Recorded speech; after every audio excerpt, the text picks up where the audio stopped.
রাত ঠিক ৩টা। হঠাৎ করে যদি তোমার ফোনটা বেজে ওঠে, স্ক্রিনে যদি দেখো আননোন নাম্বার, তুমি কি কলটা ধরবে?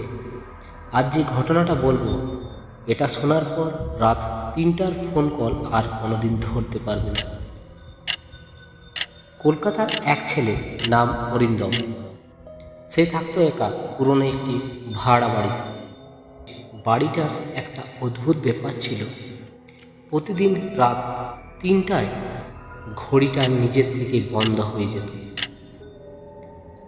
প্রথম সে ব্যাপারটা পাত্তা দেয়নি, কিন্তু একদিন রাত ঠিক ৩টা বাজতেই হঠাৎ তার ফোনটা কেঁপে উঠল।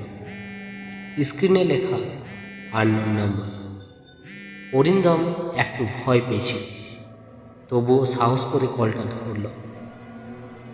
ওপাশ থেকে কোনো কথা নেই, শুধু হালকা ফিসফিস শব্দ। তারপর খুব আস্তে একটি মেয়ের কণ্ঠ, তুমি আমার ঘরে কেন? অরিন্দম জমে গেল, কারণ সে ঘরে একাই ছিল। সে বলে উঠল, কে আপনি? ওপাশ থেকে উত্তর এলো, এই ঘরটা আমার ছিল। হঠাৎ লাইট নিভে গেল। ফোনের ওপাশে একবার কান্নার শব্দ, তারপর একটা ভয়ঙ্কর হাসি।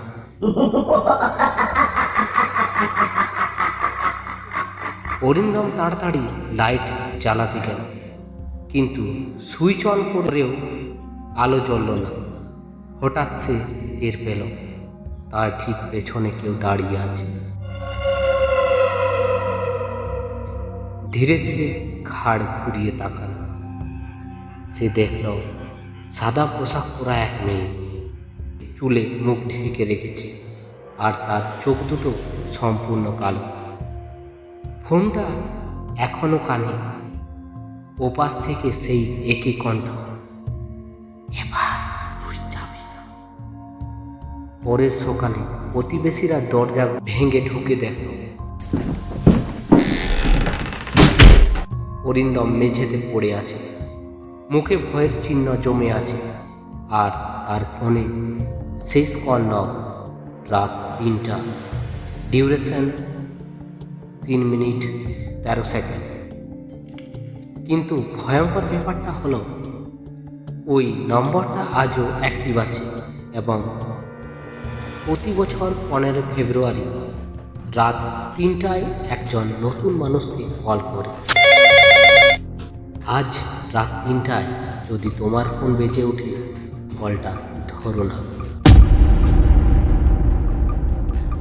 যদি আজকে এই গল্প শুনে আপনার শরীর কেঁপে উঠে থাকে, তাহলে এখনই লাইক করুন।